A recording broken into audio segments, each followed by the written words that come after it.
I'm Libby Carter. I'm 27, and I've always lived in my sister's shadow. In my family, where military ranks meant everything, I was the quiet one, the one who never quite fit. I had grown used to being the one no one talked about, the one who blended into the corner of every family photo. The day it all changed started at my cousin's wedding. The reception hall buzzed with laughter and clinking glasses, the kind of loud celebration that always made me feel a little smaller. My younger sister Sophia had arrived with her usual entourage, her Air Force blues crisp and perfect, her voice carrying across the room as she entertained her friends and her commanding officer. I found a quiet spot near the dessert table, the kind of place no one really cared to notice. That was my comfort zone, staying on the sidelines where I wouldn't have to explain myself or answer questions about my work. Sophia spotted me, though. She always did, especially when there was an audience. She waved me over, her smile just wide enough to be sharp. She told her friends that I worked in Washington, just some analyst behind a desk. She said I spent my days typing reports no one reads, as if I were barely part of the same family, as if my life were so far beneath hers it hardly counted.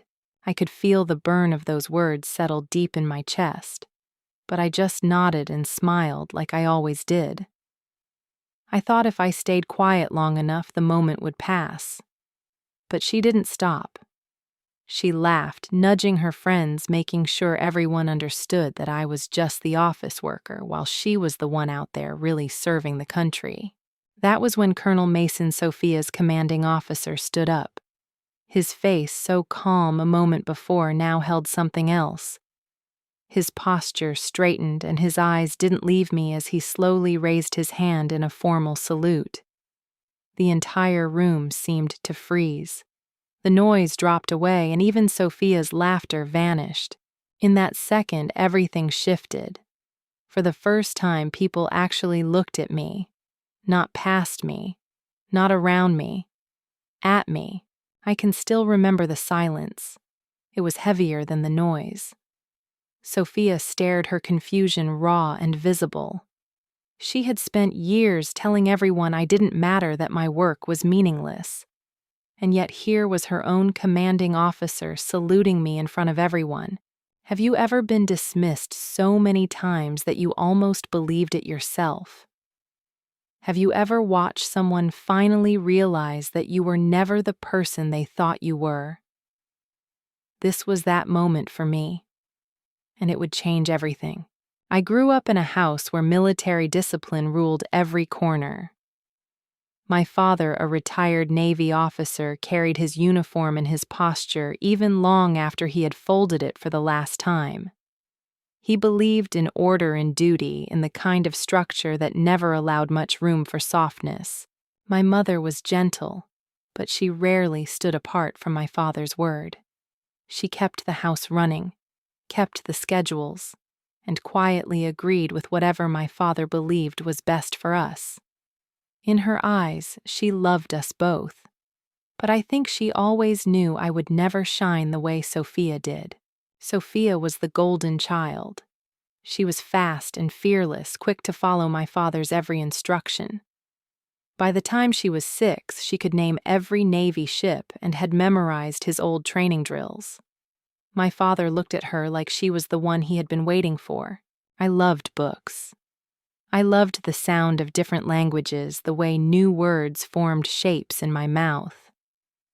I found comfort in quiet places, in stories that could carry me far from the sharp edges of my family's expectations.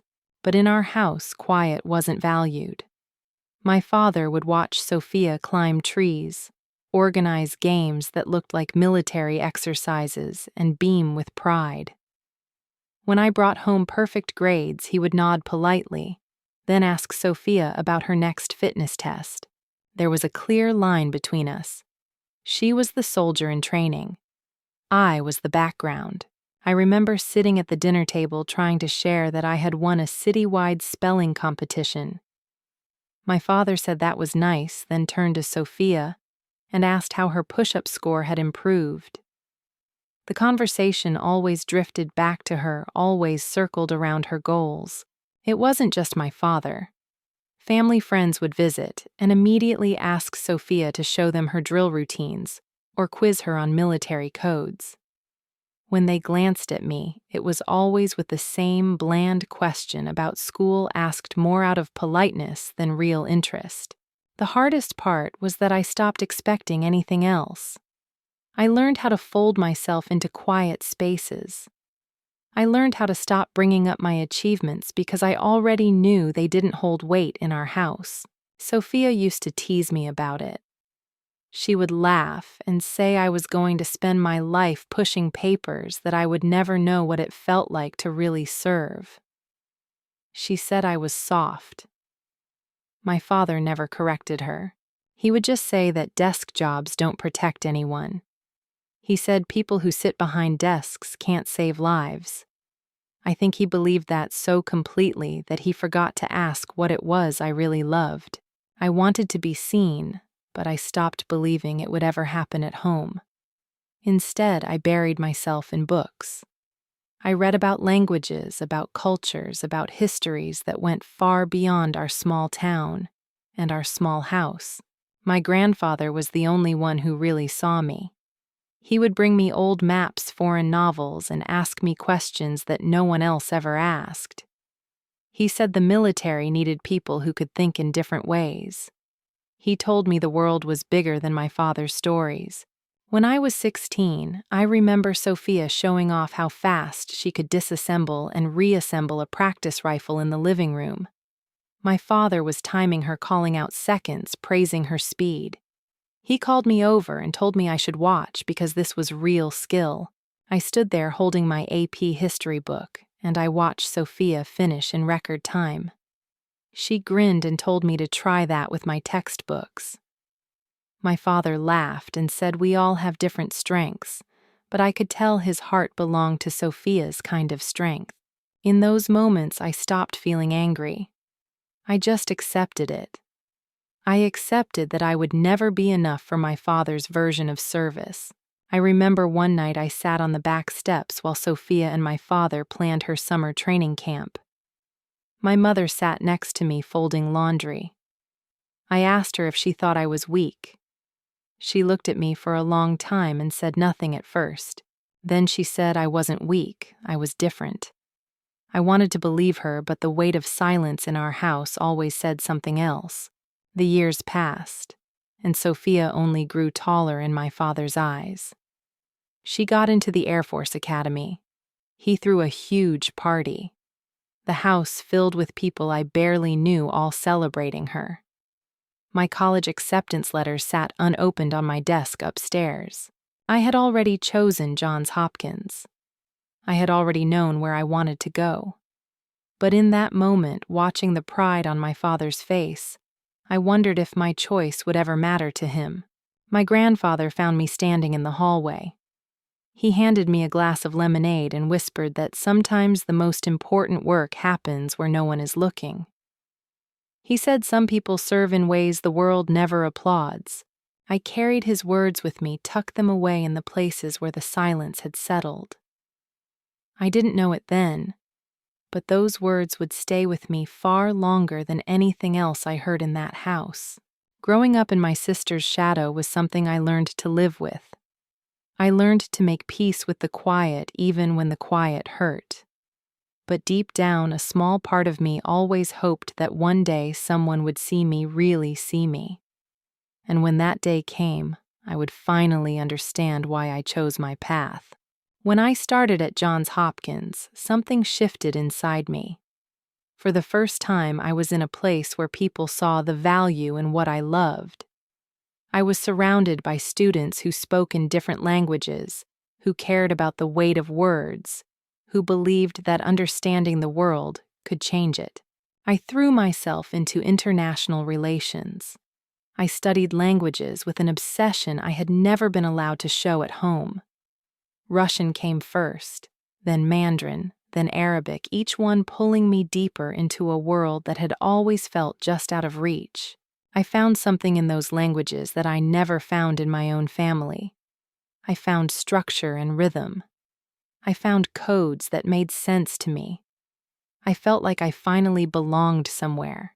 While Sophia was climbing ropes and practicing battlefield tactics, I was sitting in quiet classrooms decoding political speeches and tracking the movement of international policies.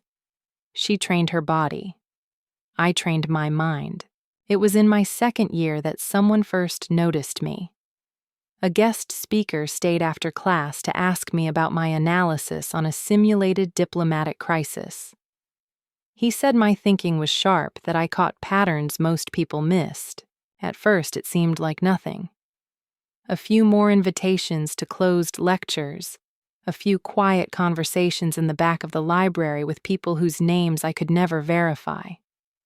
They didn't push. They just observed. By my third year, the conversation shifted. I was introduced to a woman who said she worked in interagency coordination. She asked me what I wanted to do after graduation. I gave her the same vague answer I gave everyone else. She just smiled and told me to keep my options open. I knew I was being recruited long before the paperwork appeared. The process was quiet, but intense. Background checks, I never saw assessments that slipped into normal classwork meetings that felt casual, but were anything but. When the offer came, it wasn't glamorous. It was precise. It came with a thick folder of agreements I would sign and never fully discuss. The training began almost immediately. It was harder than I expected. Physical drills that left me breathless. Surveillance detection runs that pushed me beyond exhaustion. I was told to think like someone else to become someone else.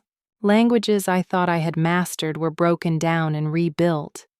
My Russian became sharper, my Mandarin faster, my Arabic more natural. They taught me how to shift accents, how to disappear in plain sight. I learned how to blend, how to sit in a room and be the least interesting person there, how to answer questions just enough to make people stop asking. I told my family I had accepted a position in Washington as a government analyst. They nodded, unimpressed. My father said it sounded like a desk job that didn't lead anywhere important. Sophia said at least I would have weekends off. I let them believe it. It was easier that way. There was safety in their dismissal. They would never ask the right questions if they already thought they knew the answers. While Sophia sent home photos of her training exercises, I slipped into places no one in my family would ever go. I spent months learning how to build cover identities so complete that even I started to forget where they ended. And I began. I worked with people whose names I never learned. I went to places I never wrote down. I gathered pieces of information that, when placed together, could stop something before it began. My life became a series of quiet moves. Early mornings that started with code words. Nights that ended with secure phone calls. Days spent reviewing patterns that no one else saw. There were moments when I thought about telling them. Moments when I wanted my father to know that I did more than sit behind a desk. That I was part of something that mattered. But I knew he wouldn't understand. Not really. The work I did didn't come with medals. It didn't come with photos or parades. It came with silence. It came with the knowledge that sometimes you prevent disasters no one ever hears about. It came with the quiet satisfaction of knowing you made a difference that could never be celebrated. So I let them believe I was just an analyst. I let Sophia mock me in her holiday calls. I let my father sigh in disappointment when I couldn't explain my job. I reminded myself over and over that I served. I served in ways they could not see. I served in places they would never know. I served. They just didn't know how. And for now, that was enough. The wedding dinner was already buzzing when I walked in. The room was full of people who knew each other. People who carried the easy confidence of belonging. I moved quietly through the crowd, finding my seat at the table tucked just far enough from the center to remind me where I stood. Sophia arrived with her usual energy, her uniform drawing quick admiration from relatives and old family friends. She thrived in moments like this, where her stories about survival training and deployment schedules always landed perfectly. It didn't take long for the conversations to settle around her. I was used to it. I sipped my water, gave polite smiles, and answered the usual questions with soft, forgettable replies. My father leaned into Colonel Mason, Sophia's commanding officer, and started listing Sophia's latest scores and upcoming missions with a pride that filled the space around him. I stayed quiet, letting the rhythm play out the way it always did. Sophia glanced over at me, her smile sharp with just enough humor to make it pass for playful. She asked me about my job in Washington. I gave her the same answer I always gave, saying I worked in government analysis with a focus on international development. She leaned back in her chair, waving me off like she always did. She said it sounded safe, like I must spend my days typing up charts no one reads. She laughed. Her friends laughed, and I just let it slide because it was easier that way. Colonel Mason's eyes flicked to me just for a second too long. He asked me what agencies I worked with. I kept my answer deliberately vague, listing common departments, knowing exactly how to sound like every other mid-level desk worker.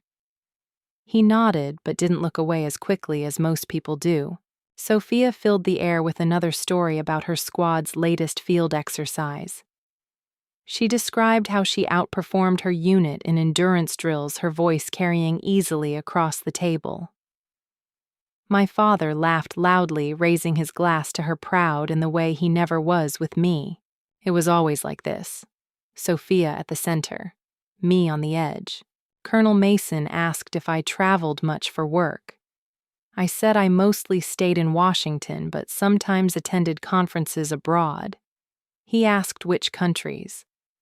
I gave him a list that was technically true, but strategically incomplete. He pressed a little more, his tone casual, but his eyes focused. Sophia cut in before he could go further. She said I had never been outside of hotel conference rooms, that my job was as exciting as filing cabinet audits. She laughed again, as if this was a well-worn joke between us. It wasn't. Colonel Mason's gaze stayed on me. His question slowed, but his curiosity did not. I saw the way his mind was working, the way he was connecting pieces I hadn't offered. His posture shifted just slightly, and I recognized something familiar in the way he observed me. He wasn't just being polite. Dinner moved forward. Courses came and went. Sophia continued to hold the room, dropping comments about how I would never understand what it meant to be on call for the country. I nodded, smiled. Let her believe I agreed. My father asked Colonel Mason about upcoming deployments.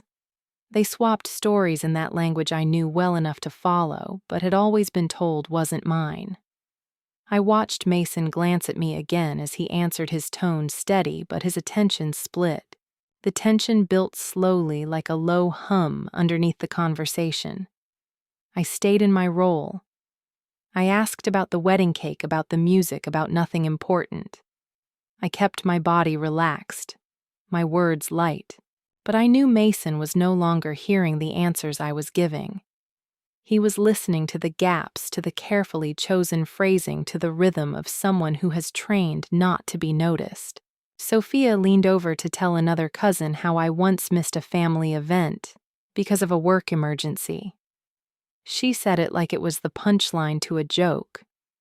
She said I was the kind of person who panicked over missing spreadsheets. Her words landed easily, everyone laughing along because they always had. I kept my breathing steady. I let them laugh. I let them look right past me again. Colonel Mason asked me what languages I worked with. I listed a few, keeping the list safe. He asked if I'd ever spent time in regions with complex dialects. I said I'd studied them careful to keep it academic. I caught the flicker in his expression. He asked if I'd ever been to Moscow. I said I'd attended a conference there last year. He asked how I found the regional accents. I answered just enough to sound interested, but not enough to reveal what I actually knew. He leaned back, crossed his arms, and nodded like he'd made a decision. He didn't push further, but I could feel it. He knew. Or he was starting to know.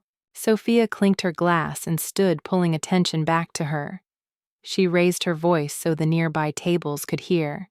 She made another comment about how I probably spent my days lost in paperwork while she trained for real missions. I smiled, careful and small. I could feel Mason's eyes on me. I could feel the space tightening around the table. Every time Sophia spoke, Mason's interest deepened. Every vague answer I gave built another layer of quiet tension. I saw him tracing the outline of something he couldn't quite confirm. The wedding coordinator called for the toasts soon after pulling the focus to the front of the room. Sophia returned to her seat, still riding the comfort of being the favorite, still sure she understood the story she had built about me. But Mason stayed with his questions even as the formal speeches began. He asked one last thing, almost a whisper under the sound of clinking glasses. He asked if I'd ever worked on cross-border operations. I smiled. I told him I worked on complex international projects, carefully not saying more. His gaze sharpened just enough. He smiled back, but there was calculation behind it now. He wasn't asking for curiosity anymore. He was asking because he suspected something I wasn't supposed to confirm. The dinner carried on around us. Sophia laughed easily with her friends. My father watched her with pride, and the rest of the family stayed in their familiar patterns. But between me and Colonel Mason, something else had started to unfold. A quiet recognition. A weight I could feel building slowly, carefully, step by step. Something was going to break. And we both knew it. The wedding reception was settling into its rhythm. Plates were cleared, glasses refilled, and the music softened just enough for the toast to begin. Sophia had drifted back to her usual spot in the center of attention, her voice louder, her stories sharper, feeding the crowd that always adored her. I stayed at the edge of the room, close enough to hear but far enough to remain invisible. It was the place I had always occupied. Safe, unnoticed, easily forgotten. The maid of honor finished her toast. The best man raised his glass. Laughter scattered across the room. The attention turned toward Sophia, who stood slowly, a wine glass in her hand, her face bright with the boldness of someone who believed the story she had always told.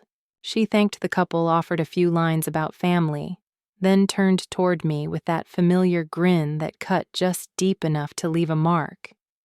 She told everyone that her sister, the great desk worker, had made it all the way from Washington for the wedding. She said with a laugh that I probably had to shuffle some paperwork just to get here. The room chuckled soft and unsure, but Sophia pressed on.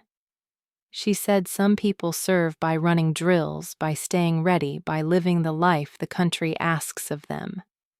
She said others, well, they just sit behind desks and move files around while the real work happens in the field. Her words settled in the air, heavy but dressed in humor. She believed she was being playful. She believed everyone would laugh along. My father's small smile told me he did not disagree. I sat still. I kept my expression steady. I let the silence stretch because I knew what would happen next. Colonel Mason stood. His chair scraped the floor, pulling every eye toward him. His posture straightened his face, unreadable. His attention locked on me. Without a word, he raised his right hand in a sharp, deliberate salute. The room stopped breathing. The laughter died in an instant, as if someone had cut the sound out of the space. Sophia's smile faded, confusion flickering across her face. My father's gaze darted from Mason to me, searching for an explanation he could not find. Mason lowered his hand slowly. His voice was calm, but his words landed with the weight of something that could not be taken back. He said there are people who save lives without ever wearing a uniform. He said there are missions that succeed because of work done in silence by those no one ever sees, ever. He said people like me have saved soldiers like him. Sophia's breath caught. She looked at me as if she was seeing me for the first time. She whispered something I did not hear, but the shape of the words told me she was asking how this was possible. Mason continued. He said he could not speak about details, but he wanted this room to understand that my service was not small, not safe, not something to be dismissed. He turned toward my father. He said he had worked alongside people whose intelligence work had prevented disasters, had protected troops on the ground, had shaped the safety of missions before they began. He said my father should know that kind of service is real. The silence was thick, pressing in on all sides. I sat perfectly still, my hands resting lightly on the table, my breathing steady, my expression calm. Inside something trembled. Not fear, not shame, just the sudden weight of being fully seen. My father opened his mouth but found no words. His certainty had always been sharp, his disappointment loud. But now his silence was louder. Sophia's hands tightened around her glass. She tried to speak, but the words faltered. She had spent years building the idea that I was the sister who had settled for less, the sister who never quite measured up. Mason stepped back, giving me the choice to say something or let the moment stand as it was. I chose silence. I let the weight of his salute, his words, his recognition fill the space without adding to it. The story had changed. It did not need me to explain it.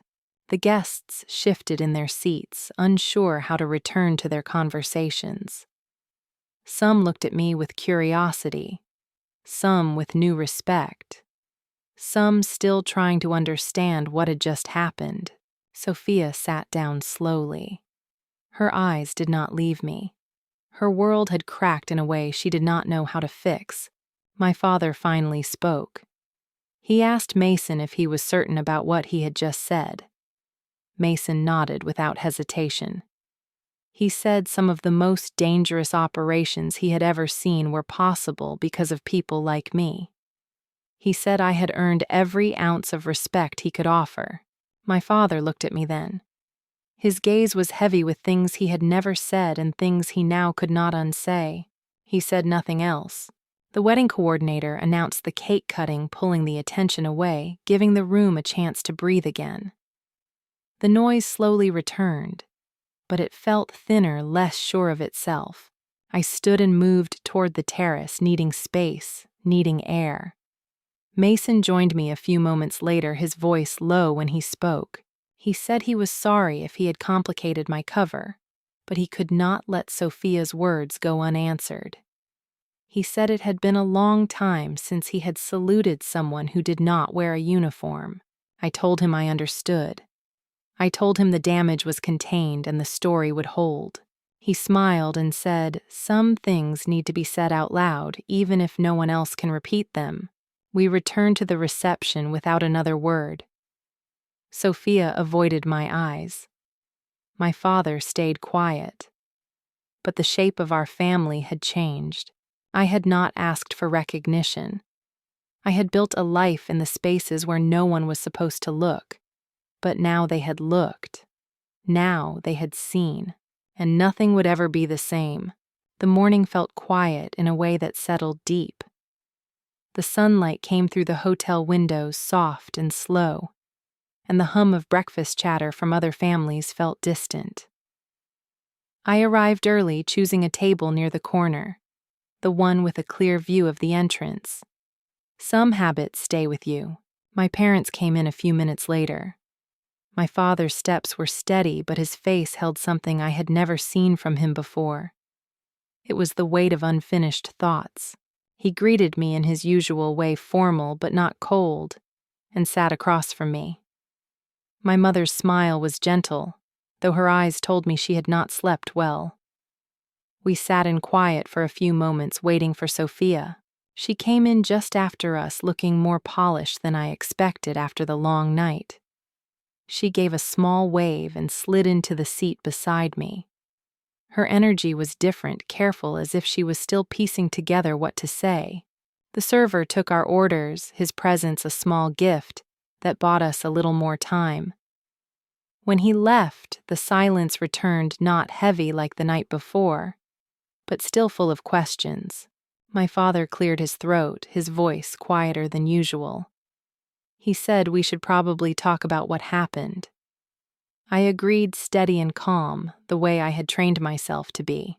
I told them I could not share the details of my work.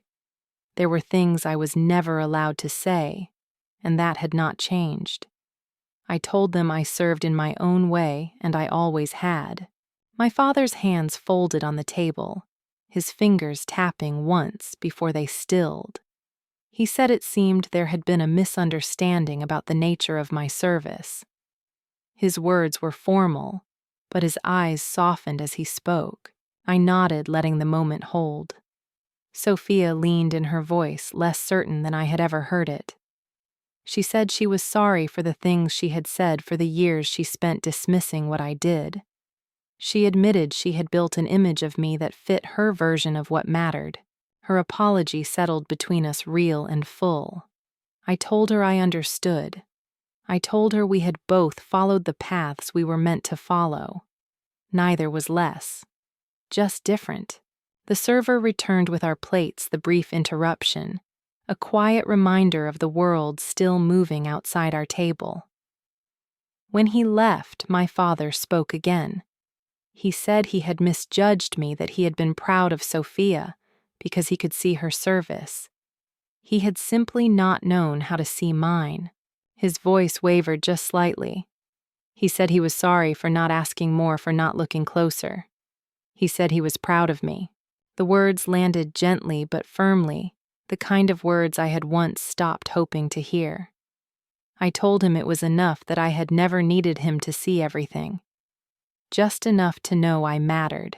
We ate slowly, the weight between us beginning to shift. Sophia asked if I could tell her anything about what I really did.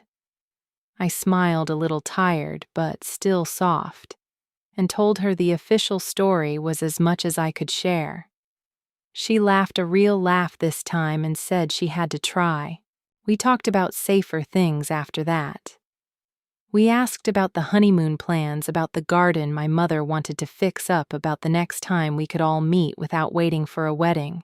Something small but real had changed. My father's glances no longer carried that quiet layer of disappointment.